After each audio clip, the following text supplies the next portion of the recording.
이 시간에는 로마서 14장 1절부터 6절 말씀까지 읽었습니다. 로마서 62번째 시간입니다. 오늘 본문은 우리가 신앙생활하면서 상대적으로 믿음이 성숙한 사람과 믿음이 연약한 사람 사이에서 어떤 관계를 맺고 살아가야 되는가, 그것에 대해서 말씀해 주고 있습니다. 이 부분에서 우리가 잊지 말아야 될 중요한 것이 있습니다.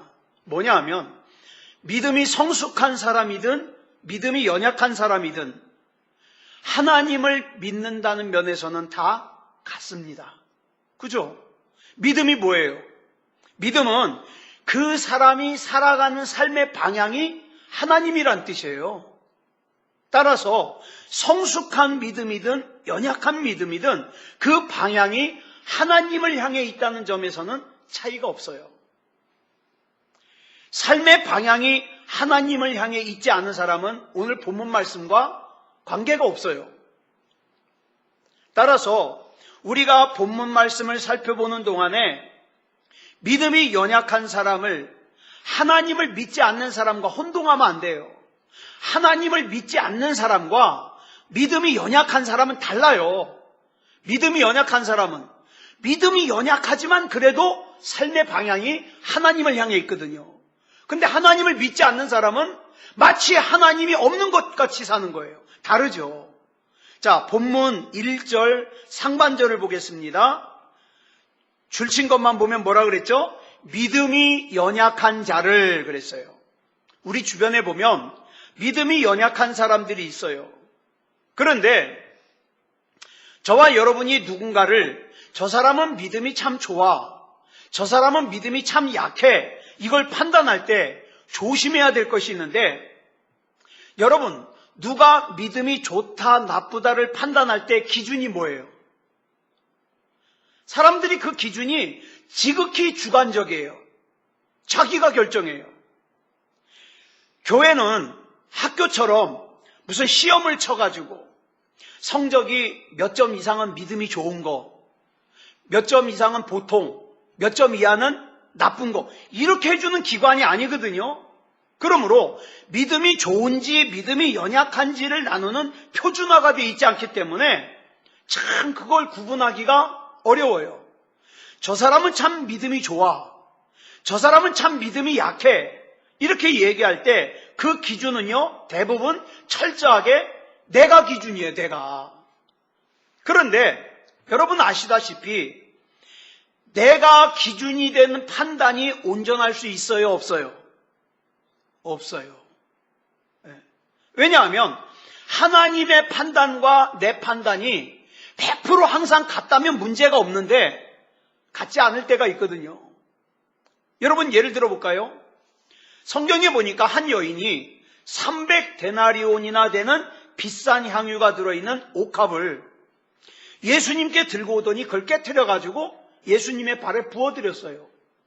여러분 1데나리온이 잘 아시는 바와 같이 장정 한 사람의 하루 품삯이에요. 만약에 하루의 품삯이 10만 원이라면 300데나리온이면 얼마예요? 3천만 원이에요. 20만 원이라면 6천만 원이에요. 어마어마하게 비싼 거예요. 그런데 그 비싼 거를 깨트려가지고 예수님의 발에 붓는 모습을 보고 제자들이 왜 그런 어처구니 없는 짓을 하냐? 그거 팔아서 돈으로 갖고 오면 얼마나 좋아. 어려운 사람 도와주면 얼마나 좋아. 이렇게 하면서 그 여인의 믿음을 형편없는 믿음으로 매도해버렸어요. 그런데 예수님의 평가는 달라요. 예수님은 뭐라 그러셔요? 복음이 전해지는 곳 어디든지 이 여자가 행한 것도 같이 전해질 것이다. 예수님이 인정하셨어요. 또 이런 거 있죠.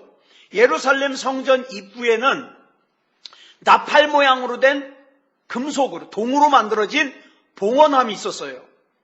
그래가지고 예루살렘 성전을 예배하러 들어가려면 거기다가 헌금을 갖다가 연보를 거기다 넣고 들어가요. 그런데 헌금할 게 많은 사람들, 막 금전, 은전을 잔뜩 갖고 와가지고 거기다가 넣으면 소리가 어떤 소리가 나요?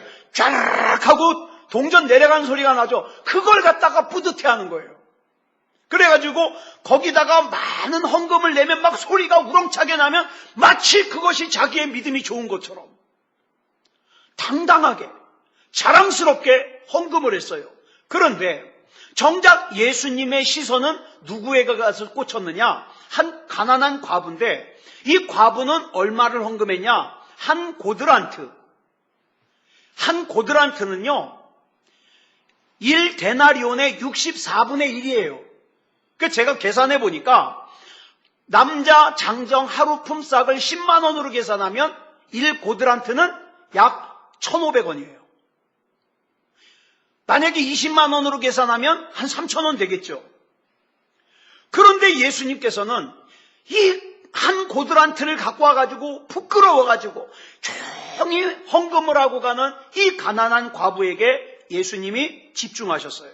그리고 그 가난한 과부를 칭찬하십니다. 뭐라고 칭찬하시죠?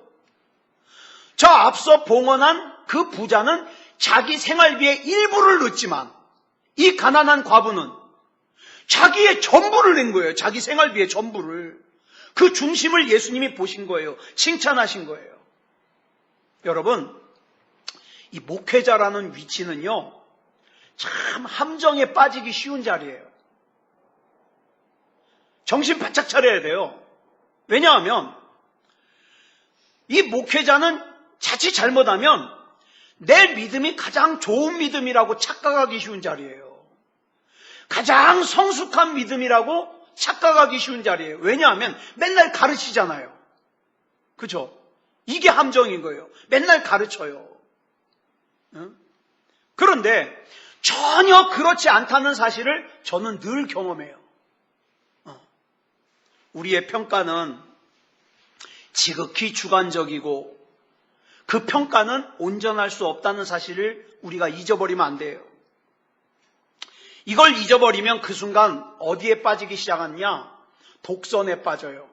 오만에 빠져요. 나는 예배 대충 드려도 돼. 나는 믿음이 좋으니까 이렇게 빠져버려요. 나는 기도 안 해도 돼. 왜? 나는 완전하니까. 난 믿음이 좋으니까 빠져버려요. 독선과 오만에 빠진 믿음은 그때부터는 믿음이 아니에요. 인간의 집념이지. 바른 믿음이 아니에요. 근데 사람들은요, 자기의 집념을 믿음이라고 착각하는 사람들이 많아요. 믿음은, 잘 들으세요. 진짜 믿음은 살아있는 생명 같아서 어떡합니까? 계속 성장해야 됩니다. 여러분, 저와 여러분의 믿음은 작년하고 똑같으면 안 돼요. 성장해야 돼요. 살아있으니까. 성숙해야 돼요. 그런데 독선과 오만에 빠진 믿음은 그 순간부터 멈춰요. 그리고 어떡합니까? 뒤로 정체돼 버려요. 침체돼 버려요. 그러면 우리가 신앙생활 하다가 상대적으로 나보다 믿음이 좀 연약하다고 생각되는 사람을 만나면 어떻게 해야 될까? 여기에 오늘 본문에 설명이 나와요. 중반절까지 보니까 우리 출친거 같이 읽겠습니다. 시작. 믿음이 연약한 자를 너희가 받되. 믿음이 연약한 사람을 혀를 차면서 저렇게 신앙생활에서 돼? 그러지 말고 받아들여야 된다는 말이에요. 받되. 그런데 받아들이고 수용하려면 어떻게 해야 돼요? 내가 먼저 철저하게 열려 있어야 돼요. 내가 열려 있지 않으면 받아들이는 척은 할 수 있지만 받아들이지 못해요. 내가 내 믿음만을 기준으로 삼고 내 믿음만을 고정된 틀로 여기며 나보다 믿음이 좀 약한 사람은 믿음이 없다 이렇게 판단해버리면 그때부터 무슨 문제가 생기느냐? 나와 다른 믿음, 나보다 연약해지는 믿음을 내가 수용을 못해요. 그런데 성경은 열려있는 것에서 멈추지 말고 거기서 한 걸음 더 나아가라는 거예요. 믿음이 약한 사람에 대해서 어떻게 나아가야 되느냐? 본문 1절, 로마서 14장 1절 하반절 줄친 것만 읽겠습니다. 시작. 그의 의견을 비판하지 말라. 새번역 성경은 이렇게 번역을 했어요. 시작. 그의 생각을 시비거리로 삼지 마십시오. 믿음이 미숙한 사람의 생각과 행동을 비판하지 말래요. 왜 저렇게 신앙생활하냐고 비판하지 말래요. 여러분, 사랑해서 걱정해 주는 것과 비판하는 건 달라요. 비판하지도 말고 시비거리 삼지 말라는 거예요. 왜냐? 중요한 게 아까 앞에서 말씀드렸잖아요. 그 사람도 믿음이 약하긴 하지만 누구를 향해서 살고 있다? 하나님을 향해서 살고 있다. 예. 그들도 하나님을 믿기 때문이에요. 그들의 삶의 방향이 하나님을 향해 있는 한 언젠가는 그들의 믿음도 성숙할 거거든요. 여러분, 연약한 믿음과 그러면 성숙한 믿음의 차이는 뭘까요? 성경을 보면 연약한 믿음과 성숙한 믿음의 차이를 이렇게 설명해요. 연약한 믿음은 사람들 앞에서 형식을 중요하게 여겨요. 격식을 중요하게 여겨요. 겉모습을 중요하게 여겨요. 그러나 성숙한 믿음은 본질을 중요하게 여겨요. 하나님과 나와의 관계를 중요하게 여겨요. 이게 달라요. 근데 이걸 사람이 분별할 수 있냐고요? 못해요. 그래서 판단하지 말라는 거예요. 정죄하지 말라는 거예요. 성숙한 인생을 살고자 하는 사람은 어때요? 인간의 내면과 본질적인 인간성을 가꾸어가는 사람이에요. 그러나 그렇지 못한 사람은 거추장만, 그래가지고 사람들에게 믿음 좋다는 얘기만 들으면 그걸로 끝이에요. 속에 예수님이 계시든 계시지 않든, 구원받아 천국 갈 수 있는 믿음이든 그렇지 못한 믿음이든 상관없어요. 그냥 사람들이 믿음이 좋다 그러면 그걸로 충분해요. 그게 뭐예요? 연약한 믿음이에요. 성숙한 신앙을 지닌 사람은 그런 형식적인 것을 떠나 늘 본질을 바라보고 본질 앞에서 하나님과 나와의 관계를 생각하면서 똑바로 살려고 노력합니다. 하루하루를. 형식에 얽매이는 사람은요, 어때요? 아직까지 본질을 경험해보지 못했어요. 하나님의 사랑도, 살아계신 하나님의 은혜도, 능력도 경험해보지 못했어요. 그러니까 그냥 격식 갖추는 거에 만족하면서 사는 거예요. 그런데 오늘 본문 말씀은 뭐라 그래요? 이렇게 미숙한 상태에 있는 사람이라 할지라도 그들을 받아들이고 그의 생각이나 행동을 시비하지 말라 이 말이에요. 시비하지 말라. 자, 본문 2절 보겠습니다. 시작. 어떤 사람은 모든 것을 먹을 만한 믿음이 있고 믿음이 연약한 자는 채소만 먹느니라. 레위기 11장과 신명기 14장에 보면 먹을 것과 먹지 말아야 될 것을 기록하고 있어요. 그런데 이 말씀은 이스라엘 백성이 지금으로부터 약 3,500년 전 출애굽을 해서 광야 생활을 할 때 가나안 땅에 들어갈 때 모세에게 주신 율법이에요. 근데 이 로마서 말씀이 기록될 때는 그로부터 1,500년이 지난 후거든요. 1,500여 년이 지나 사도 바울의 시대에도 여전히 먹을 것과 먹어서는 안 될 것을 갖다가 가리는 사람들이 있었어요. 그 중에 어떤 사람들은 철저하게 고기를 안 먹어요. 고기를. 채소만 먹어요. 그게 믿음이 좋은 줄 알아요. 그런데 왜 그런 일이 일어났냐? 당시 로마는 이스라엘은 로마가 식민지로 지배하고 있었어요. 그런데 로마는요, 우상, 다신이에요. 신이 많아요. 그리스 신화에 나오는 온갖 잡신을 다 섬겨요. 그러다 보니까 우상을 섬기는 나라였기 때문에 정육점 주인들이 고기를 잡으면 그 고기 잘 팔리게 해달라고 누구한테 먼저 기도해요? 우상에게 먼저 제물을 바치고 기도해요. 그리고 나서 그 고기를 가져다가 시장에서 파는 거예요. 근데 율법을 지키는 유대인들의 입장에서는 그 고기는 이미 어디를 거쳐온 거예요? 우상 앞에 제물로 바쳐졌던 거예요. 근데 율법에는 우상 앞에 바쳐졌던 제물을 먹지 말라 그러거든요. 그래서 우상 앞에 바쳐졌던 고기를 먹는 것은 곧 우상을 섬기는 것이기 때문에 내가 우리 집에서 기른 가축을 갖다가 잡아먹지 않는 한 정육점에서 파는 고기는 먹으면 안 된다. 이렇게 생각하는 사람들이 있었어요. 정육점에서 파는 고기를 먹는다는 것은 곧 우상을 숭배하는 거다. 그런데 바울이 로마서에서 이처럼 율법에 입각해서 먹어도 되는 것과 먹어서는 안 될 것을 구별하는 사람들, 그리고 고기를 먹지 않고 채소만 먹는 사람들, 이런 사람들을 가리켜서 뭐라고 얘기를 하냐? 믿음이 연약한 자, 이렇게 말하고 있어요. 왜냐하면 그들은 마음으로는 온갖 죄를 다 저지르면서 어떻게 해요?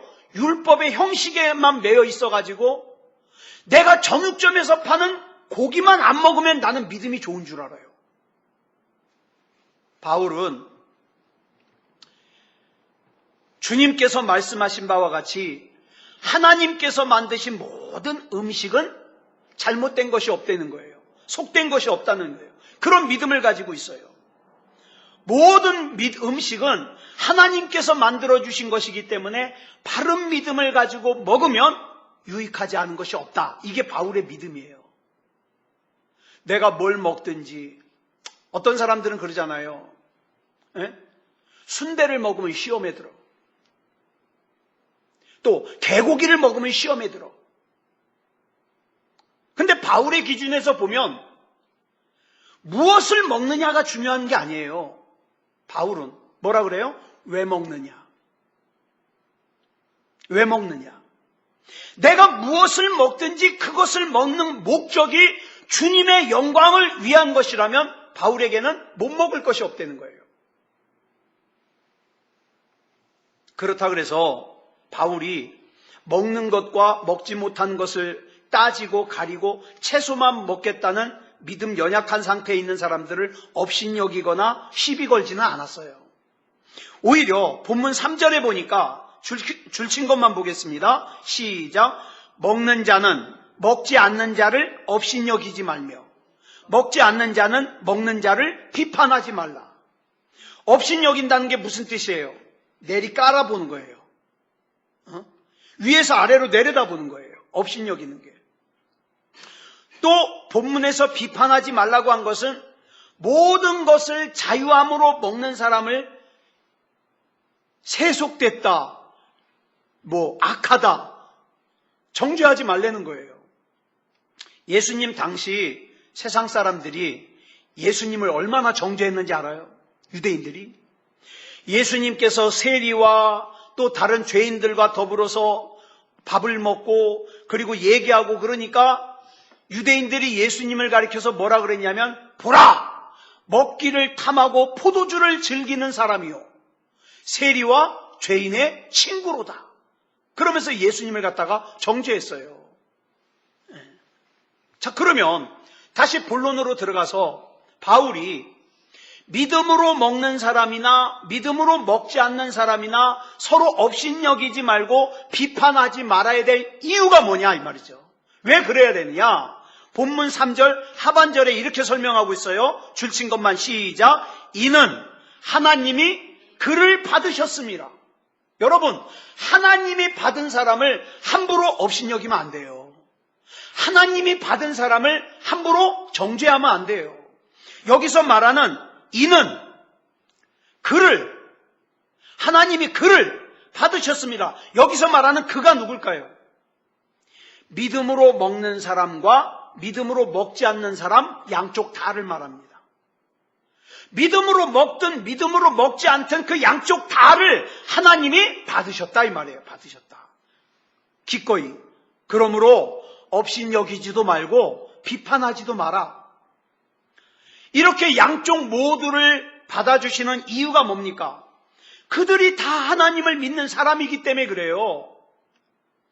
우리가 같이 신앙생활하다 보면 때로는 내 마음에 안 드는 사람이 있을 수 있어요. 근데 여러분, 신앙생활의 기준이 내 마음에 안 드는 거냐, 내 마음에 드느냐, 내 마음에 안 드느냐, 그게 아니에요. 하나님을 똑같이 바라보고 있다면 그 사람들을 다 받아들여야 돼요.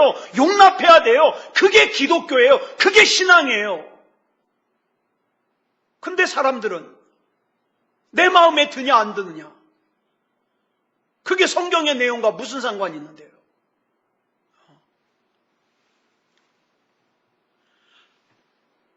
자, 먹는 사람도 먹지 않는 사람도 하나님에 대한 믿음 때문에 먹는 거고 하나님에 대한 믿음 때문에 먹지 않는 거예요. 그렇기 때문에 함부로 업신여기거나 정죄하거나 판단하면 안 된다 이 말이에요. 자, 본문 4절 상반절 보겠습니다. 시작. 남의 하인을 비판하는 너는 누구냐? 자, 이번에는 이렇게까지 얘기를 합니다. 도대체 남의 하인을 무슨 자격으로 비판하냐 이 말이에요. 여러분, 옛날에는 집에 종들이 있었잖아요. 종들이. 그런데 예를 들어서 A라는 집에 있는 그 집은 어떤 집안이냐, 주인을 보면은 거수경례를 하라 그래요. 이렇게. 근데 B라는 집은 주인을 만나면 배꼽에다 손대고 정중하게 고개를 숙여서 인사를 해요. 자, 그런데 A라는 집에 있는 모든 종들은 주인을 만나면 거수경례를 합니다. B라는 집의 모든 종들은 주인을 만나면 배꼽 인사를 합니다. 그런데 B라는 집의 사람이 A라는 집의 종을 향해서 아니, 버르장머리 없는 놈 같으니라고 고개를 숙여야지 거수경례를 해?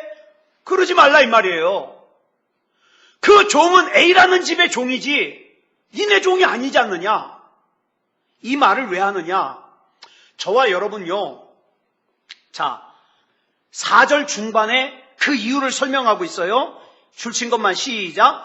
그가 서 있는 것이나 넘어지는 것이 자기 주인에게 있음에.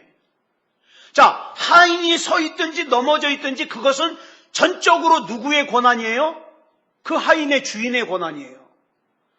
그 하인이 거수경례를 하든 배꼽 인사를 하든 철저하게 그 집 주인에게 달려 있는 거예요. 그 하인의 모든 행위에 대한 책임이 누구에게 있기 때문에? 주인에게 있기 때문에.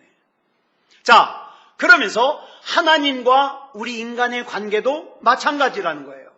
자, 본문 4절 하반절 읽습니다. 시작. 그가 세움을 받으리니 이는 그를 세우시는 권능이 주께 있음이라.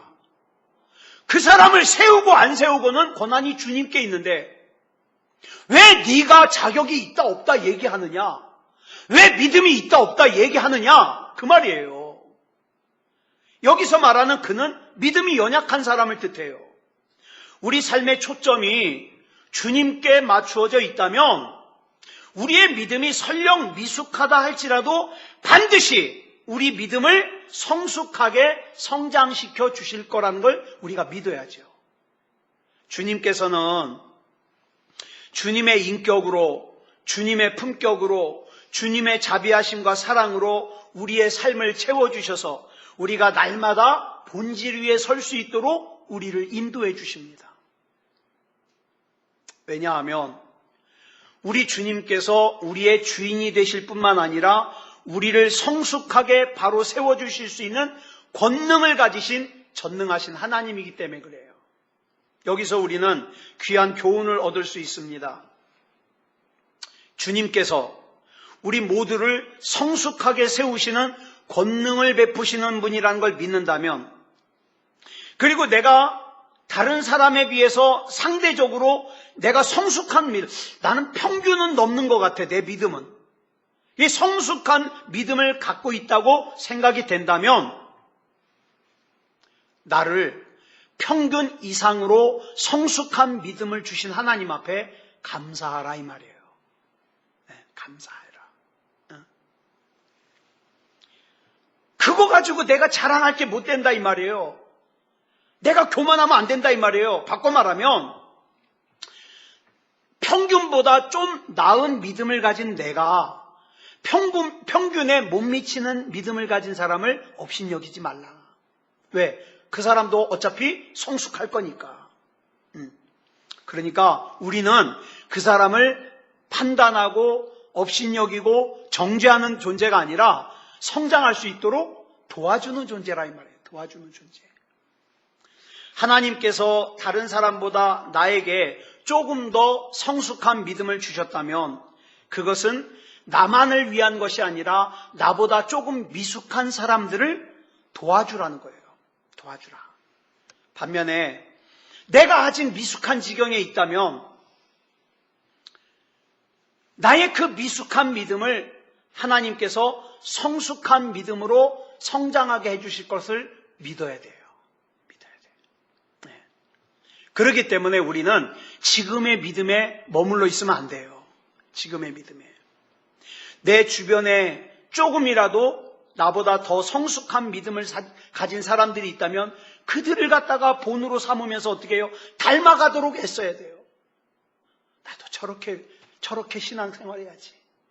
나도 저렇게 하나님 바라보면서 살아야지. 나도 저렇게 예배를 드려야지. 닮아가야 된다 이 말이에요. 그래서 주님께서는 우리를 성숙한 믿음의 위치에 세우시되 우리의 수준까지 성숙하게 된, 우리가 주님의 수준까지 성숙하게 되기를 요구하십니다. 그래서 뭐라 그랬어요? 그리스도의 분량에 이르기까지 자라가라. 이 말은 무슨 뜻이에요? 하여튼 내가 이 세상에 사는 끝까지 어떻게 해요? 영적인 성장을 중단하면 안 된다. 이만하면 됐어는 없어요. 이만하면 됐어는. 따라서 나와 생각이 다른 사람을 판단하고 정죄할 것이 아니라 나와 다른 믿음, 때로는 나보다 성숙한 믿음은 내가 받아들이고 닮아가고 나보다 연약한 믿음은 어떻게 해요? 붙들어서 같이 자라갈 수 있는 그런 우리의 신앙이 되어야 된다 이 말이죠. 그 다음 본문 5절 보겠습니다. 시작. 어떤 사람은 이날을 저날보다 낮게 여기고 어떤 사람은 모든 날을 같게 여기나니 각각 자기 마음으로 확정할지니라. 성경에 보면 여러 절기가 나와요. 예를 들면 유월절, 초막절, 오순절 나오죠. 이걸 요즘으로 말하면 뭐예요? 성탄절, 부활절, 추수감사절 뭐 이럴 수 있어요. 사람에 따라서는요, 어떤 사람은 성탄절이 절기 중에 가장 중요한 절기래요. 어떤 사람은 아니야, 부활절이 제일 중요해. 아니야, 열매를 거두는 추수감사주일이 제일 중요해. 다르다는 거죠. 또 어떤 사람은 아니야, 하나님께서 만드신 365일이 다 중요해, 다 중요해. 그러니까 365일이 다 성탄절 같아야 되고 부활절 같아야 되고 추수감사절 같아야 돼. 이렇게 얘기하는 사람도 있어요. 그러면 성탄절이 가장 중요하다는 사람도 비판하지 말고 부활절이 가장 중요하다는 사람도 비판하지 말고 추수감사주일이 가장 중요하다는 사람도 비판하지 말고 1년 365일이 다 중요하다는 사람도 비판하지 말라 이 말이에요. 그러면서 뭐라 그랬어요? 각자의 소신껏 우리 주님과 동행하며 살아가라. 그러면서 여기서 뭐라 그랬어요? 각각 자기 마음으로 확정할지니라. 여기 확정할지니라를 헬라어로 뭐라 하냐? 헬라어의 원뜻이 이행하다, 실행하다 이 말이에요. 내가 진정으로 그렇게 믿는다면 그렇게 살아라. 성탄절이 가장 중요하게 여긴다면 성탄절로 살아라 이 말이죠. 부활주일이 가장 중요하면 그 부활주일을 기리기 위해 예배당에 가서 예배를 드리고 끝나는 것으로 살지 말고 부활의 소망을 너도 가지고 주변 사람들에게 나누어주며 살아라. 이게 확정할지니라예요. 만일 부활하신 주님께서 우리와 늘 함께 계심으로 365일이 다 중요하다. 그러면 365일을 다 부활주일 같이 살아야죠. 행하는 믿음을 가질 때에만 우리 주님으로부터 세우심을 받을 수 있어요. 행하는 믿음을 가지지 않을 때, 믿음다운 믿음을 가지지 못할 때 어떻습니까? 염증이 나는 거예요. 신앙생활이. 믿는 대로 살질 못하는 거예요. 그런데 성경은 또 여기서 머무르면 안 된대요. 여기서 한 걸음 더 나아가야 된대요. 본문 6절 보겠습니다. 시작. 나를 중히 여기는 자도 주를 위하여 중히 여기고 먹는 자도 주를 위하여 먹으니 이는 하나님께 감사함이요 먹지 않는 자도 주를 위하여 먹지 아니하며 하나님께 감사하느니라. 먹지 말아야 할 것을 먹지 않는 것이 올바른 믿음이라고 생각하는 사람들이 있겠죠. 반대로 아니야, 진짜 믿음을 가졌다면 뭐든지 먹어야 돼, 이렇게 생각하는 사람도 있겠죠.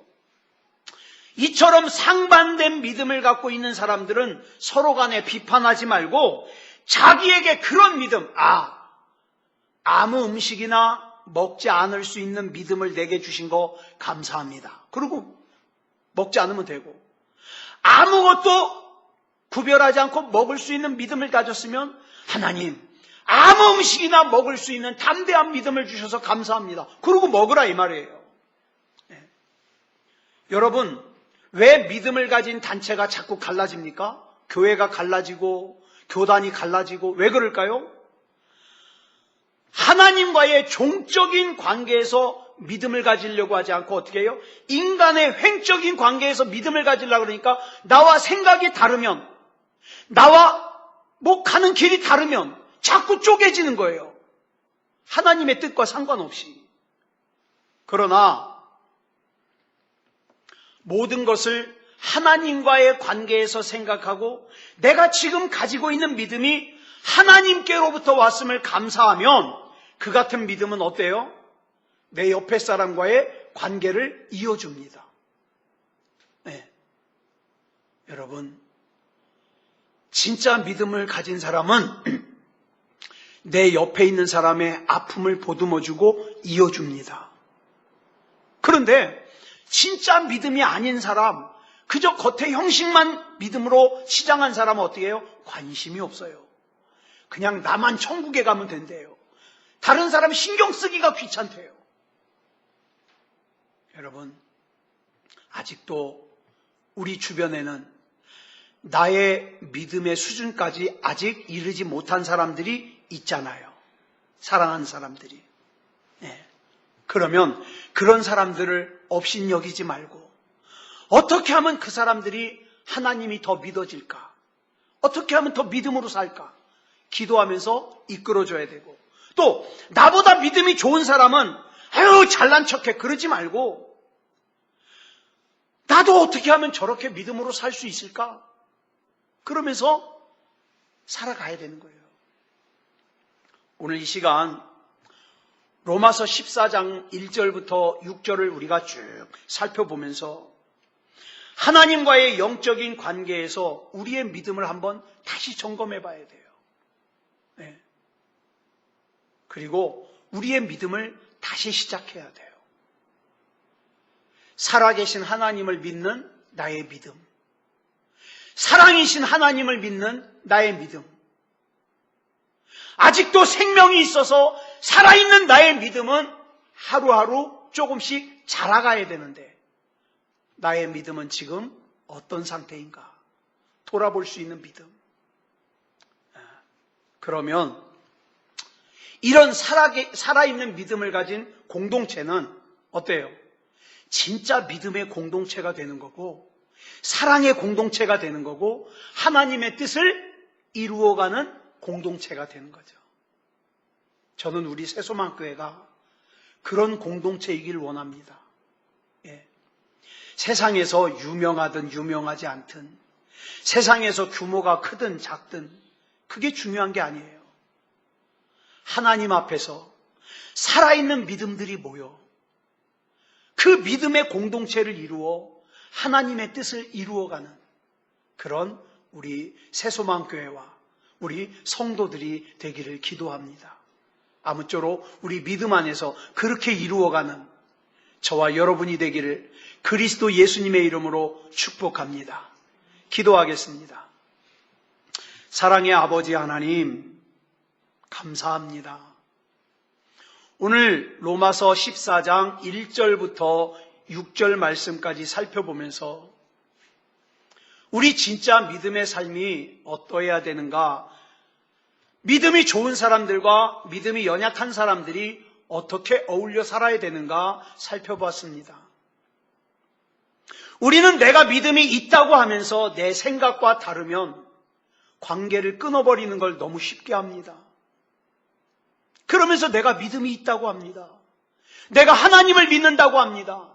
전혀 하나님의 방법이 아닌데, 하나님의 방법은 믿음이 있는 사람들, 나보다 믿음이 좋은 사람들 닮아가고 나보다 믿음이 연약한 사람들을 끌어서 같이 일으켜 세우는 것인데, 하나님, 믿음다운 믿음으로 살게 해 주시옵소서. 우리 주님께서 붙잡아 주실 줄 믿사오며 그리스도 예수님의 이름으로 간절히 기도드려 싸움나이다. 아멘.